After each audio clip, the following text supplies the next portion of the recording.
Oke semua viewers, terima kasih masih tetap setia bersama kami di Live Tech. Dan seperti yang sudah saya janjikan tadi, saya akan berbincang dengan narasumber membahas sebuah topik yang sedang panas-panasnya terkait isu kebocoran data baik dari salah satu orang yang mungkin kita kenal dan juga dari salah satu platform online yang juga kita tahu. Jadi tanpa berlama-lama lagi langsung saja kita ngobrol dengan narasumber kita. Nah, oke Pak, kita mulai ya Pak ya. Kalau ini kita berbicara tentang cybercrime Pak nih, kira-kira apa sih yang sebenarnya cybercrime, jenis apa sih yang sebenarnya sudah ada namun masih nggak terlalu disadari oleh masyarakat nih Pak? Ya, sebenarnya cybercrime itu punya banyak tipe dan motivasi. Memang paling banyak yang terjadi di Indonesia itu adalah cybercrime yang berkaitan dengan transaksi dan data. Dan memang untuk salah satunya untuk data ini sendiri memang bisa dibilang kebocoran data personal itu kita nggak ada yang tahu di Indonesia itu sampai seberapa parah, karena secara undang-undang kita belum ada untuk melindungi itu. Oke Pak. Nah Pak, kalau kita boleh berbicara dengan kasus yang mungkin lagi agak hangat nih, kasus Denny Siregar dan juga Tokopedia. Sebenarnya jenis cybercrime seperti apa sih kedua kasus ini, dan apakah jenisnya ini sama atau berbeda sih Pak? Kurang lebih sama tipenya adalah information leak, di mana data yang keluar ke publik itu, yang bocor itu bukan karena izin pemiliknya.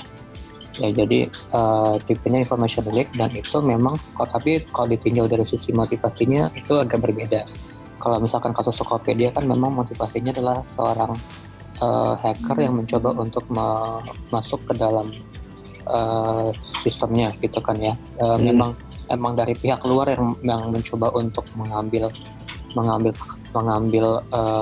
secara ilegal. Nah, kalau yang kasus yang kedua, yang kasusnya Denny Siregar itu yang dimana kemungkinan terjadi kebocorannya itu dari internal. Oke. Dan jadi mungkin ada pihak-pihak yang tidak suka gitu, jadi dia punya datanya, akhirnya dia membocorkan. Nah Pak, kalau misalnya tipe cybercrime yang seperti itu tuh, kira-kira dari dua kasus di atas tuh bagaimana sih dampak keberlanjutan dari peretasan itu? Maksudnya setelah mereka dapatkan data, kira-kira apa aja yang bisa dilakukan oleh si hacker ini gitu?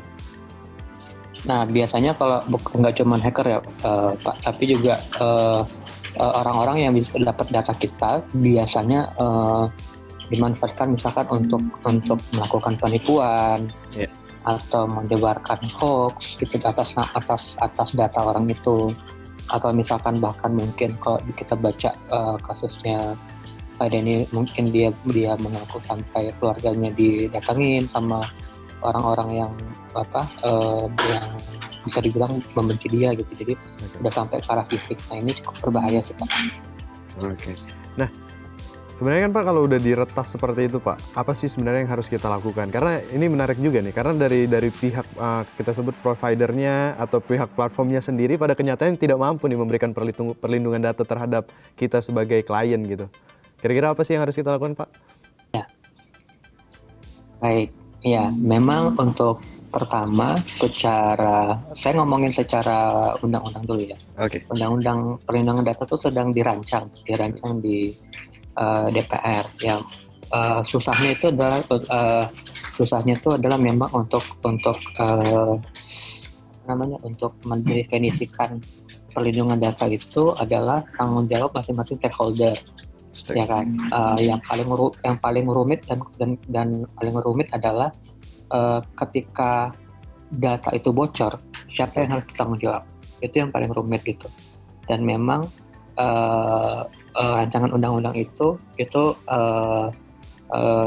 mengikuti rancangan undang-undang perlindungan data yang ada di Eropa gitu ya. Di mana di Eropa itu ada stakeholdernya yang bertanggung jawab dan ada prosesnya yang dijelaskan dalam undang-undang tersebut.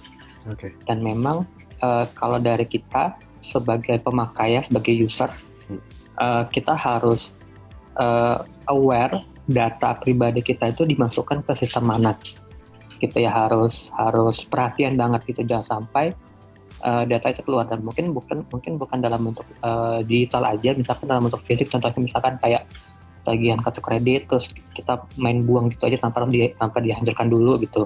Oke. Atau misalkan juga data-data yang di kertas gitu ya, itu juga diperhatikan gitu, jadi jangan sampai keluar. Dan kita juga harus aware bahwa setiap kali data yang kita keluarkan pasti ada resikonya gitu ya, dan memang ini sedang diteliti juga saya lupa di Eropa, di US itu sedang diteliti bagaimana data yang keluar itu ke internet itu bisa diverifikasi sama penggunanya. Jadi kalau ada data yang keluar meskipun dia nggak ada datanya itu, ketika data itu mau keluar itu akan diverifikasi. Salah satunya solusinya dengan menggunakan blockchain, smart contract contohnya.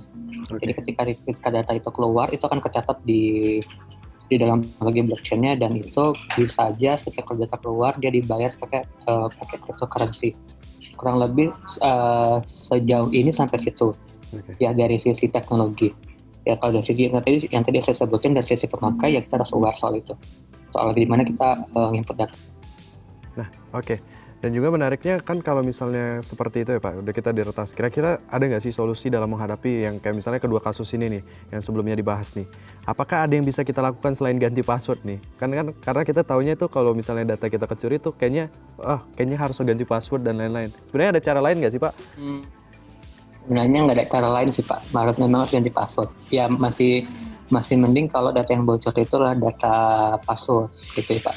Tapi kalau misalnya sampai data pribadi, sampai data rumah, ya harus siap-siap rumahnya diberikan perlindungan lebih ketat gitu ya. Kan nggak mungkin juga kita kalau misalkan alamat rumah kita bocor terus kita ganti rumah gitu kan sulit itu. Memang ya kita itu tadi Pak, saya sih lebih memilih untuk para user itu teredukasi, mereka itu masukin datanya itu kemana saja, dan setiap kali untuk ganti password, contohnya kalau misalkan ada akun beberapa bulan sekali passwordnya diganti gitu kan, dan passwordnya nggak boleh ada berhubungan sama kita gitu, misalkan hobi, nama ibu kandung dan seterusnya. Terus juga password itu nggak boleh pakai keyword-keyword yang umum, dan harus unik, pakai angka, pakai karakter spesial dan lain-lain. Oke, berarti salah satu jawabannya juga adalah kita juga harus sering ganti password juga gitu Pak ya. Oke Pak. Mungkin ini pertanyaan terakhir sih Pak, apalagi karena kasus Tokopedia dan kasus si Denny Siregar ini membuat ketakutan di masyarakat. Tapi kalau saya pribadi pengen nanya sih Pak, kira-kira sebagai pemilik data yang memiliki akun di aplikasi atau di provider gitu, dapat mengetahui apakah mereka memiliki keamanan yang menjamin Pak kira-kira untuk menyimpan data kita gitu?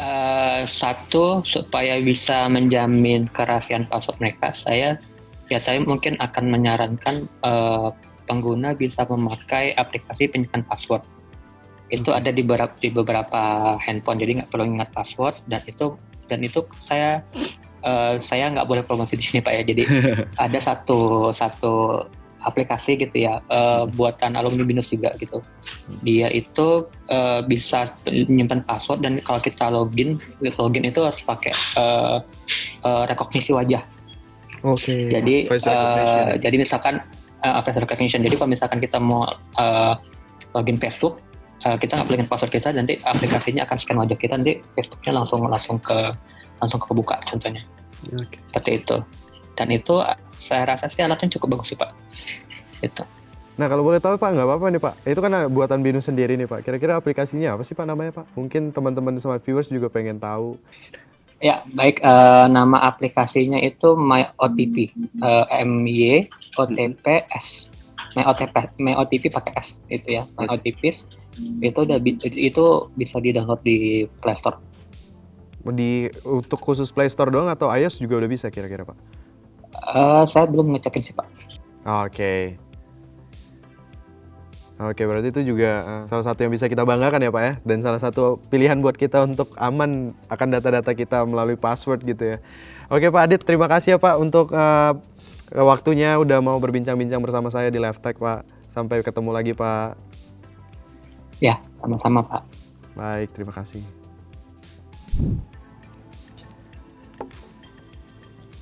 Oke, itu dia tadi perbincangan saya dengan narasumber kita, dan jangan kemana-mana karena Live Tech akan kembali dengan satu alat yang akan kita review dan cukup berguna di masa sekarang ini. Jadi tetaplah bersama kami di Live Tech.